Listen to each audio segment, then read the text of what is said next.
Ladies and gentlemen, good evening, and welcome to the Natter of Fact 2021 Halloween special.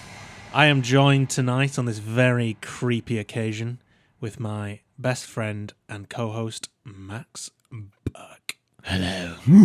Sorry. Count Dracula has joined me tonight, has joined the chat.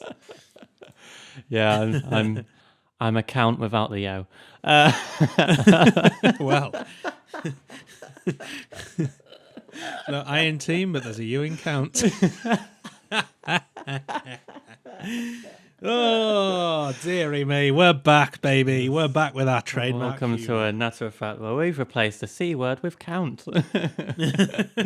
You bloody count, you. I've seen a lot of counts around today. Right. A lot of counts driving cars on the road today. Bloody hell, nearly knocked me off 30 times. Counts asking for sweets. Counts asking for sweets. What's that about? Oh, dear. God. Is that already happening? Oof. Ah, Jesus. Give me your sweets, you count.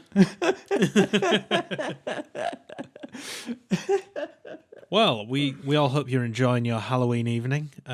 We certainly are. Doctor Who's back, boy. Oh, yeah, baby. Yeah, Max is definitely a big fan of that one. So, on tonight's episode, we are sharing some spooky tales once again. Similar to the paranormal episode, except this time I'll be sharing my favourite story from Reddit. Ooh. The Reddit r/paranormal subreddit, which is awesome. I'm going to get creeped out. This is going to stop bloody me from hope so. sleeping tonight. I've get no sleep tonight. I've put my doorbell on silent, so there's just people stood out there waiting for me to answer to get some sleeps. But nah, fuck off. Yeah, ain't happening. I'm closing the curtains and I'm turning off all the lights, and I'm not putting any bloody decorations up. Not having my sweets. Stingy bastards, goodbye the road.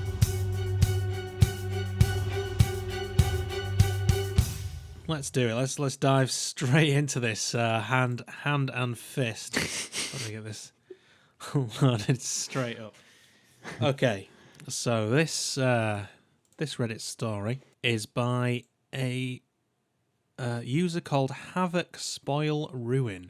I'll put a link to this story in the description below if you want to check it out yourself on Reddit. I will certainly link this in. Credit to the author. This is not my story. Just got all them disclaimers out the way first before people start to come and sue me. Mm-hmm. But anyway, this story is called I Worked on a Haunted Ship. Oh. Now, the good thing about the paranormal subreddit is a lot of people share their sort of first-hand, say, true, in inverted commas, experiences. So basically, there's quite a long story. I'm probably not going to read all of it out because there's quite a lot there to read. But it's basically recalling as much detail as possible about what they experienced on a cargo ship, which they stayed on for about 6 months. Oh, wow. With activity becoming more prevalent as time went on. Oh. God. So, the story starts 15 years ago on a very, very spooky evening. The author was 19 years old, and he worked on a cargo vessel, and it was his third trip to sea. It's just doing the sound effect. Yeah, carry on. I like that. The ship was around 30 years old when I was on board, which doesn't sound old, but it's pretty old for a ship. The vessel had been refitted a few times by the time I was on board. I won't say the name of the ship, because I'll be naming people by position, so it would potentially lead to people being identified. Ooh, shock horror. That's creepier than the actual story. For anyone who works in a similar job, you'll know what it's like being the young, relatively new guy on an all-male team with people who've lived and worked together for months or years. In essence, you feel like an outsider. You have to prove your worth. I know that feeling. You can also expect to have a lot of practical jokes played on you. It's the same in catering, except I don't work on a ship. So you can imagine when I joined this ship and the guys are all talking about a ghost on board, I was like, yeah, whatever, mate. And they asked me if I believed in ghosts. I said, no, which was actually a lie, as I'd experienced things before, which I posted about previously. You can check that out when you check out his story from the link in the description. But anyway, they just said something like, you will soon. I just laughed it off. I thought I'd been on board for about a week when I first heard a loud knock at my cabin door. I had my own cabin, but it was a small one. It was a small one in the middle of the accommodation with no porthole. I opened the door, and there was no one there. At this point, I definitely thought I was getting pranked. This started happening regularly, and it would be at all sorts of times of the night, often waking me while I was sleeping with 3 loud knocks. Every time I tried to jump up and open the door as quickly as possible to catch the person, I never saw anyone or even heard them running away. Now, my cabin was roughly in the middle of a corridor, I'd say about 20 metres long, so you'd have to run 10 metres to get around a corner on either side. A few times it felt like I'd opened the door quick enough that I should have seen them and been stood there staring right in their face. That got me thinking, maybe it was someone in the neighbouring cabin. I asked who was in the cabin next to me. There was an old guy in one cabin who was in his 60s, and I'd never seen him move fast enough. The others were empty, and this is quite common on older ships, as they used to get built to house more crew, but ships sail with less and less crew these days. The knocking continued until one day I was at my wardrobe hanging my shirt up literally next to the cabin door. When it knocked, I opened it so fast I should have been face to face with the bastard, but the corridor was empty. That's when I realised there was something else going on. After that, I started taking more notice of what other people were saying, and I also started paying attention to the oppressive feeling on board. I had been on 2 ships previously, and I sailed on 4 or more after this one, and none had an atmosphere like this one. Things got worse after this night. One of my jobs at night would be making the rounds of the ship to check the cargo is secured and there are no problems with the crew. You take a radio with you, so you can radio the bridge if you need to. The radio would sometimes loudly blast static for no reason whatsoever. And if I radioed the officer on the bridge to ask if they had said something, they would come back clear as day and say, nope. And there was no static for me. This happened with multiple radios, so it wasn't done. One day on my rounds, I was in the laundry at 2 a.m. making checks. The alarm sounds. I spun around to see the watertight door closing quickly behind me. I radio the bridge and ask it if they are closing it, which would be unusual as they only get operated in tests and emergencies on ships. The second mate said no, and on his console it's showing open. No tests are running. The door closed all the way, and the second mate radios to tell me to try manually override as he can't do it from the bridge. Wow. I used the lever to override and open the door. I radioed to tell the mate, and he says he'll get it looked at by the engineers. I continue with my rounds, and as I approach the next door, the alarm sounds and it starts closing. I radio the mate again, and he says it's not doing anything. I'll have to override it again. This time, I get it open, but as soon as it's fully open, it starts to close again. I look around. The other door is now closing. At this point, I'm getting shut into the laundry. I get a feeling of impending doom, and that's when the lights begin to flicker and static blasts over the radio. I jump through the closing door, which is a really, really bad idea, as they can crush you to death. And I noped the fuck out of there. Theoretically, could be a coincidence of failing systems or someone playing tricks. The doors can be controlled from the bridge, but it's just not something someone would prank you with, because it's dangerous. It can kill you. Also, when the door started closing, no one would have known I was there. It was just me, the mate, and the engineer awake at the time, and there were no cameras on the boat. After that, I never went to the laundry alone again. Wow. One night, I did my late rounds as usual and reported back up to the bridge when I finished. When I got there, the second mate was white as a sheet and shaking. He was holding a cup of tea that was sloshing about so much in his hand from how much he was shaking. I asked if he was okay, and he could barely speak to me. He managed to come round and tell me that he was sat in front of the radar screen 5 minutes earlier when he heard me come back to the bridge. He asked if everything was okay, and I didn't respond. He looked over his shoulder back at me, but instead it was an old guy. Pale, wide-eyed, staring down at him, face to face. He literally fell off his chair, and the old guy disappeared in front of his eyes. He said the worst thing was the expression of malice on the face of the old guy.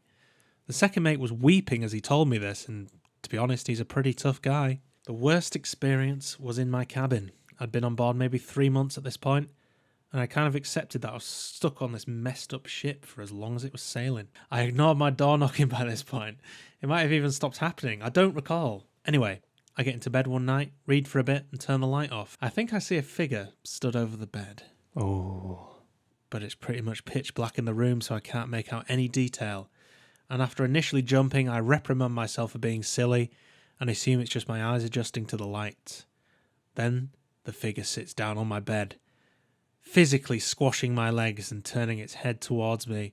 I can literally hear you screaming sleep paralysis at me right now, but I have experienced sleep paralysis and I can just tell you it wasn't that. Wow.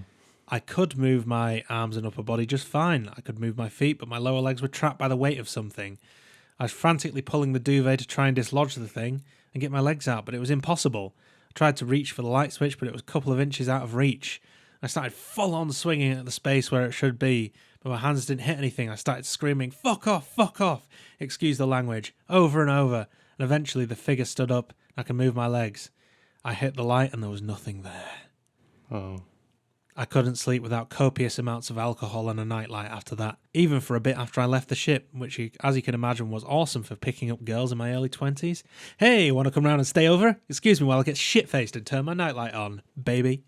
So when I'd been on the ship about 5 months, me and the night watch were in the crew bar after our watch finished probably about 4 a.m. I was about to begin my routine of getting so drunk I'd pass out and not care if a ghost sat on me or whatever. We were talking about some of the weird shit we had seen on board. It was me, the second mate, the second engineer, and the grease monkey. As we were... got a monkey on the ship. Anyway. Hello, monkey. As we were talking, one of the guys looks across the bar and says, "What the fuck?" His mouth is open like an O. We all look where he's looking, and a Henry Hoover is floating about 2 foot off the floor. Oh my God. With its stupid smiley face looking at us. The second mate says, "Fuck off," in like an incredulous manner, as Hoover gets thrown a few feet off to the left instead of just getting dropped. I don't quite believe that last one, but whatever. They were all pretty drunk at that point, I'd imagine. But anyway, at the end of the story, he says he Googled the ship and it had since been scrapped. So this ghost ship is no longer. But there you go. I worked on a haunted ship. That is creepy. Yeah, man. That's like... That is weird. Next level weird shit. And the worst part is, like, you can't just run away because you're on a fucking ship. You're in the middle of nowhere. You're in water. You just want to walk directly to the middle of the ocean, don't you? You don't want to... Yeah. You just want You know, fucking hell. Oh, no. No. Oh, that must have been tough, man. And the alarms as well, that's quite a loud noise. Yeah. And I know ships can be creepy, but that is extra, extra creepy. Imagine working on a haunted ship. Wow.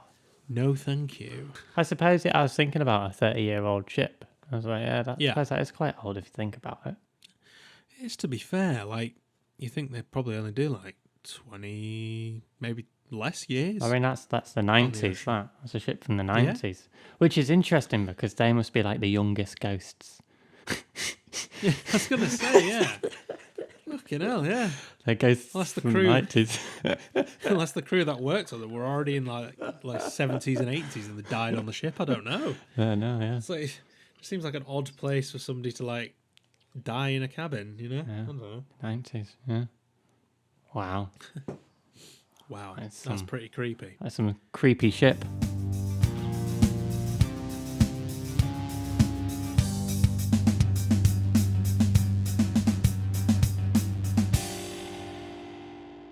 So, Max, What do you have to share with us on this fine, creepy evening? Well, I'm going to take you back to a Halloween evening that I personally witnessed. Of me is actually when I went trick or treating when I was younger. I was about 13, something like that. I went with one of my best friends called Ben. So shout out to you, Ben. Yo. Ben, We went trick or treating. I don't know if he remembers this, so it'll be interesting. I hope you comment or listen to this, Ben. I don't know, but anyway. So yeah, we went trick or treating, and we rang the doorbell of this house, and as soon as we pressed the doorbell and the doorbell rang, every single light went out. at once. Upstairs and at once, upstairs and downstairs. We rang the bell and the lights just went out.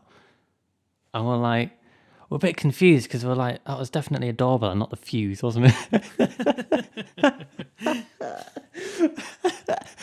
But no, that was a bit weird. It was like, was somebody in there waiting for the doorbell to ring and then just turn the lights off? Because someone would have to be upstairs and downstairs to then simultaneously turn it all off. Or was it just did I trip the fuse by ringing the doorbell? The doorbell was too much for that house. Ding dong, electric's fucked. Ding dong, the electric's gone. Maybe they ran out of electric at the very moment you rang the bell. Yeah. Maybe they're on a key meter. Oh dear. Maybe I should have brought that. I should have given them that 50p that I got from the previous trick or treat to pay for their electric so I can get my bloody sweets. There you go. Yeah. So that happened. And then there was another house, pretty much either straight after that one or a couple after that one. Yeah. We knocked on the door and this woman answered and she said, "Oh, would you mind leaving? It's just that there's someone dying in this house." And I was like, "Is this part of Halloween or is this like a legit thing?" And I was my God. So I was like, "Oh, this is good." So I said, "Oh, trick or treat again." Yeah. And she said, No, I'm being very serious. Someone is dying in this house and I've called the ambulance and they're on their way. So if you could please leave." And we were like, "Yeah, that's fine. So sorry for disturbing you." 13 years old. 13 years old. All I wanted was some fucking Haribo. Oh my God. So yeah, I hope that person's all right anyway. But the weird thing is they had decorations on because that's a rule I have. Oh, is yeah. only knock on doors that have decorations up because that's an invite. Yeah, that's sort of like an unwritten rule when it comes to trick or treating, isn't it? Yeah. If there's put decorations, decorations out. Yeah, if there's decorations up or there's a pumpkin outside, then Yeah, exactly. It's the same with Christmas. You know, Santa doesn't come unless you got decorations up. That's why everyone has decorations up, you know. Otherwise he can't see you. That is a hefty, that is deep for Halloween, for a trick or treat. That is extraordinarily deep. that is pretty. Yeah. Two imagine being kids just wanted sweets and told to go away because someone's dying. We thought it was part of the act, but it was real. That's rough, man. But that's the awkward part about Halloween. Yeah. I suppose. I suppose if you're going to murder someone, best night to do it would be Halloween because everyone's screaming anyway. Yeah, exactly. Oh, that's weird, that. I remember like when I last went trick or treating. It was probably about 15 or so years ago, maybe more. 15 or so seconds ago. You just got back. Yeah, mate. Just went next door. I was like, "You got any sweets?" I've just had my tea. I'm looking for my pudding. Looking for some dessert. Oh, you haven't got a costume on? Yeah, I have. My work uniform. That's scary enough as it is. I look like a bloody mortician. It's not scary or not. Come on, take this outside. Go on, I'll show you scary. Well, you're dressed up. I'm not dressed up. Yeah, you are. You look like a customer, mate, and I'm scared of them. I've actually, when I did go trick or treating that 15 or so years ago, there was actually one house I knocked on, and I kept knocking. They had decorations up, like you said that other house did. Decorations. Right, but I said that was an invite to a knock, not fucking harassment.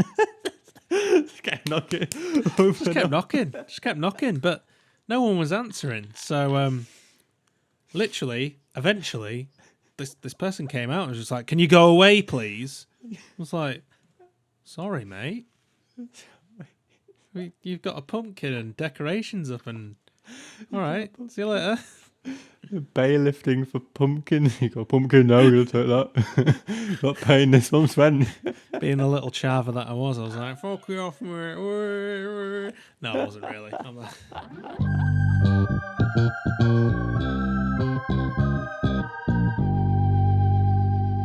mean, I've got a little ditty about when I used to walk back to my mum's house when I lived over there in the middle of nowhere. Mm-hmm. I've probably told this before. If I have, I'll probably cut it out. But the countryside is an incredibly dark place on a night. As you can imagine, there's no night lights. Street lights, sorry, not night lights. Street lights. As you can imagine, there's no street lights in the middle of the countryside because that would be very expensive for the council. So my only source of light when I was walking 2 miles back from the bus was torch, and I had a very reliable torch. But for some reason, the batteries had run out this night. So I was taking a slow walk in the pitch black.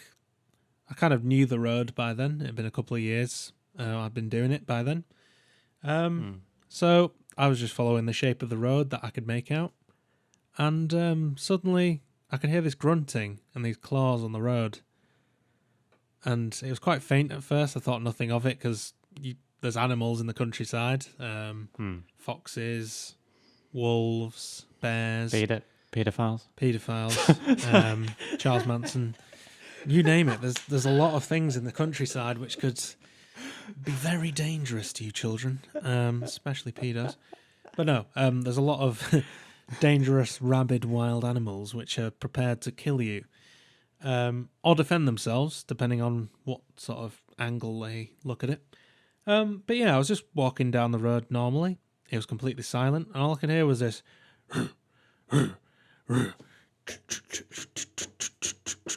getting louder and louder and louder out of the dark. I was like, "What the fuck is that?" I stopped still, and you could feel, when your blood runs cold and the hair stands up on end. Just getting so bloody loud in the dark, and I was like, "What the actual?" I thought, this is where I'm going to die. That's a wolf, isn't it? That's a literal wolf coming out of the bloody woods right in front of me. On the road, claws clicking and everything. Salivating at the mouth, ready to rip my face off. So, at the top of my lungs, I screamed profanities. Very, very loudly. Such as, "Fuck off, you count." You can't. And suddenly I just heard the grunting go, "Ruh, ruh, ruh, ruh, ruh, ruh," get fainter and fainter on the claws clicking on the road. And I found out later, I Googled the noise. Like, do you know where you Google lyrics like, that song that goes, ba ba da da da, and the Google's like, "What the fuck are you on about?" But I was Googling sort of wild British animals, and the first thing that actually popped up was a badger. And I found out that the grunting was actually a badger. It was a badger grunting and grumbling on the road. Because a few nights later, I caught one in my torch. I had my torch with me this night. And I shone it. I could hear the grunting again, clicking on the road, and I could just see a badger running away from me. And I was like, "It's you, you bastard. I thought you were going to kill me." So there you go. I've never seen it. I've never seen a badger in my life. Have you not? No, I've seen them in a zoo, like a bunny badger and stuff like that. Vicious. Not seen a badger in real life. They give you TB, don't they? They give you TB. They can give you rabies. They can give you Wales disease. You name it. And they can give you great deals on your car insurance. And they can give you gravy. Gravy. Oh, it's Bovril the badger. Bovril the badger, give you gravy.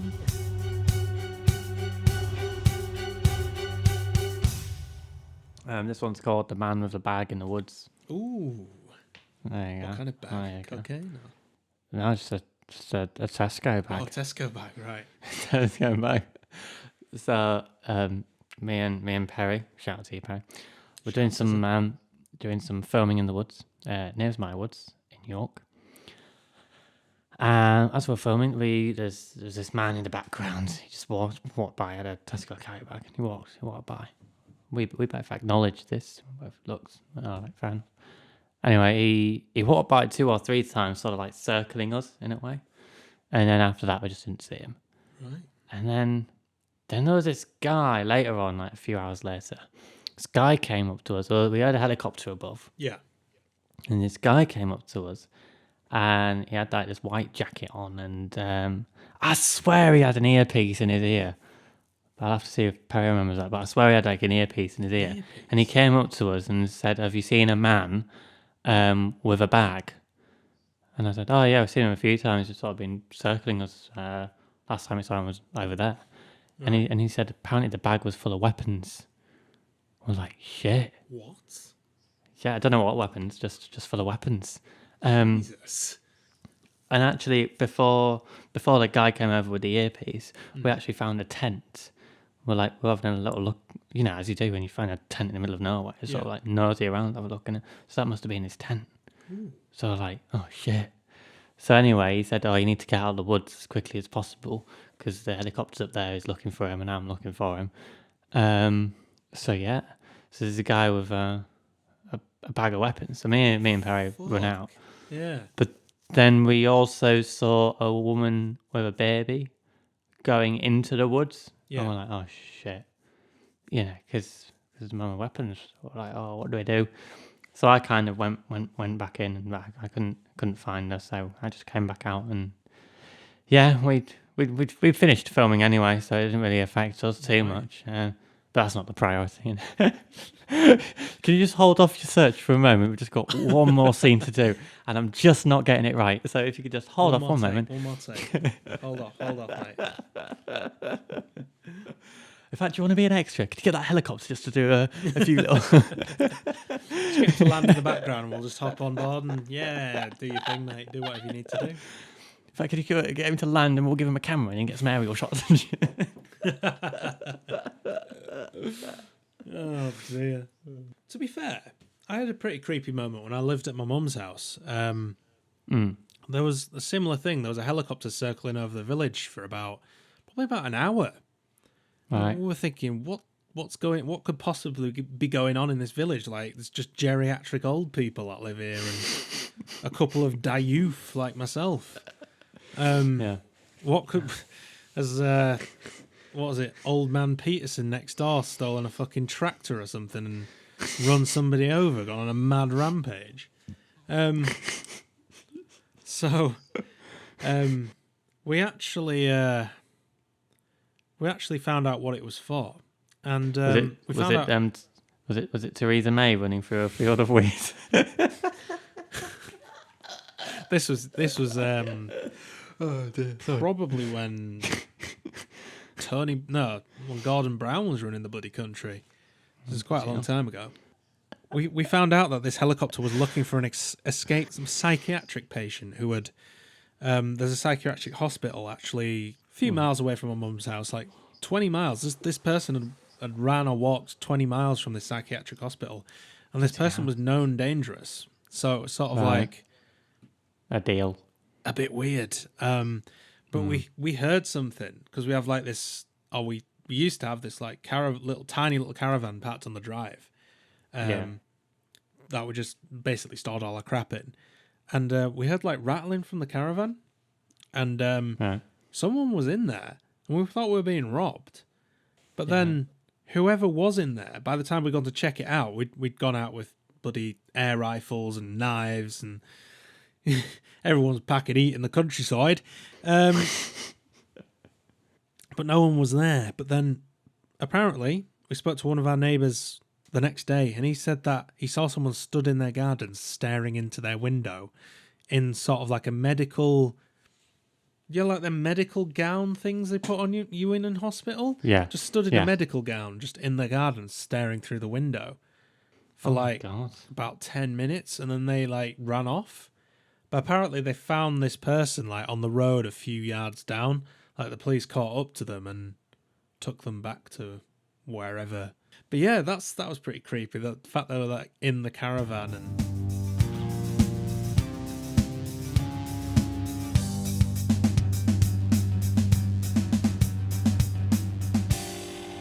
There was one at our school, at primary school, All right, yeah. and it was called the Candyman. The Candyman.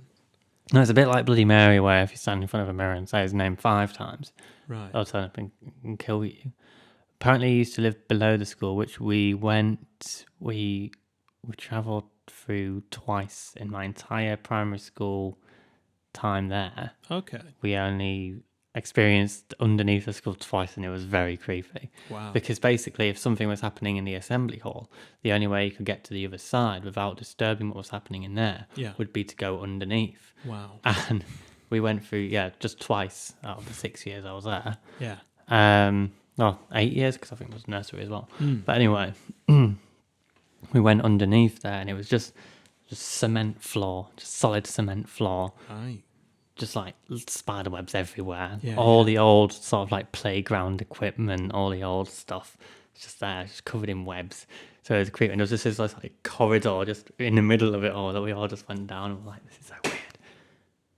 And we're like, so this is where the Candyman lives. So to experience that was a bit like, oh God. Disturbing the Candyman. Because it's always in the bathroom as well. Yeah. So that's where the mirrors are.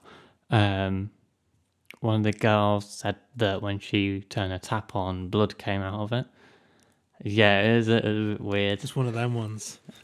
Yeah. One of them blood taps. And actually, I've got this. I can't remember where it is now. It's it's in my old house. You know when the last day of school, and you get everyone to sign your T-shirt. Oh yeah, yeah.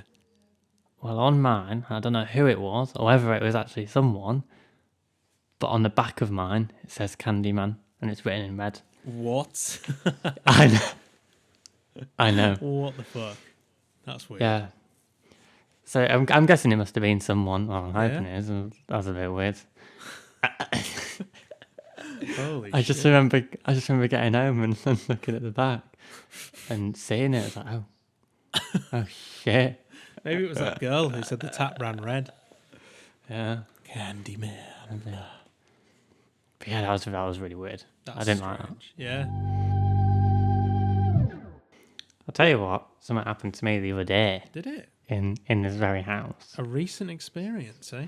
A recent fresh Ooh, fresh ghosts. freshly baked. Fresh young ghosts ready to dominate the world.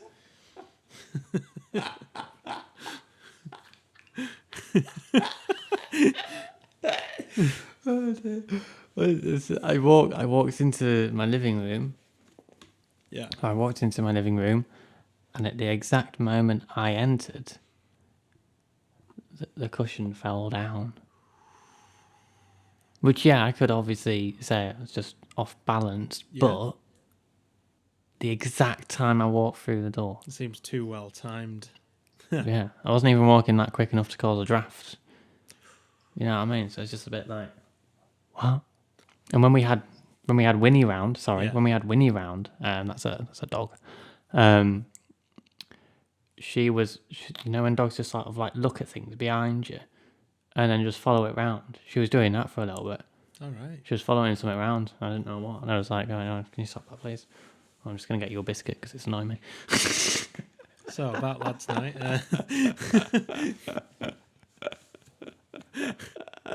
Oh dear. Yeah, that's weird. Spoopy. Yeah, 'cause Spoopy. dogs are often quite sensitive to these things, aren't they? Did you hear about that dog that got its collar taken off by a ghost? No. That sounded like a joke, but it's not. It's someone put had a pet cam Right.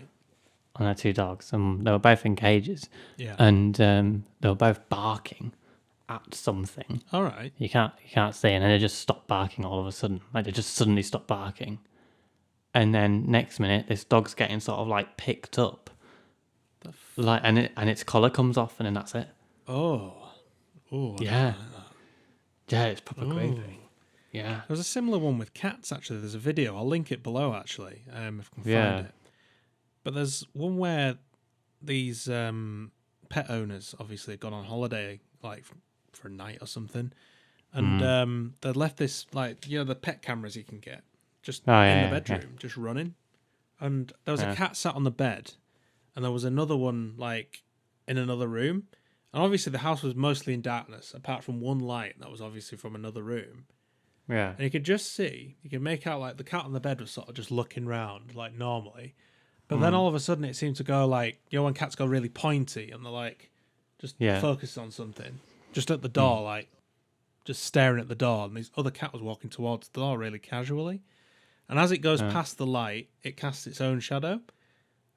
And then you can see a pair of legs, just like, as if they were walking down the corridor, walk past this light. Wow. And you can just see this thing move past the light. And then as it moves past the light, the door starts shutting on the cat that's walking into the bedroom. So it quickly goes round the door, and the door just shuts. And then like this other cat on the bed's like, just like looking around it, like, what the fuck is going on? And it's like proper focus, like on its back legs and everything, looking at this door. Yeah, and then suddenly, like, you can see the two cats in the room, and the camera just gets knocked and it goes black or something like that. I'll link the video. I'll send you the video later, but I'll link the video down below if anyone wants to check that out. That's a creepy video. Wow. Wow. There's a one about the ghost parrot, which is interesting. Yeah, so it's about this guy went on holiday. He got his neighbour to look after his parrot for him. Yeah. While he went on holiday. Should have just got on a ship and taken the parrot with him. But anyway, but what happened is, because parrots can, they can talk, they can learn speech or whatever. Yeah. Well, while this guy was away and the neighbour wasn't there, this parrot was clearly learning some speech from a different thing. So when the owner came back, his parrot kept saying to him something like, you won't survive, or you're going to die, stuff like that. It's like really weird, like stuff he'd never teach his parrot. No, I wouldn't like that. Imagine your parrot, you just get home and your parrot's there going, you're going to die, you're going to die. Yeah, but like they can also imitate the actual voice as well, because I've met a parrot before which perfectly imitated its owner calling the dog. Like the owner called the dog, but then the parrot, it was like, I can't remember what the dog was called, like Toby or something. Yeah. The owner was like, Toby, and the parrot went, Toby, like that, like exactly the same. So the parrot, like, what if it like imitated the ghost or whatever was talking to it, like, you're gonna die or something like that. It's like, mate, I don't like that. That's creepy as fuck. I love how you chose the name Toby, and that's the main ghost paranormal creature in Paranormal Activity. Oh, it is, yeah. Thank you very much for listening to tonight's Halloween special. I have been Christy Bloomfield, one of your ghostly hosts. And I have been Max Berg. And now I can be myself.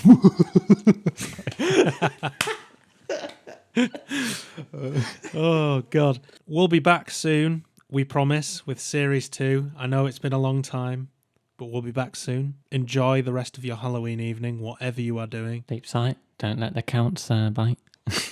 Sleep tight, folks. Good.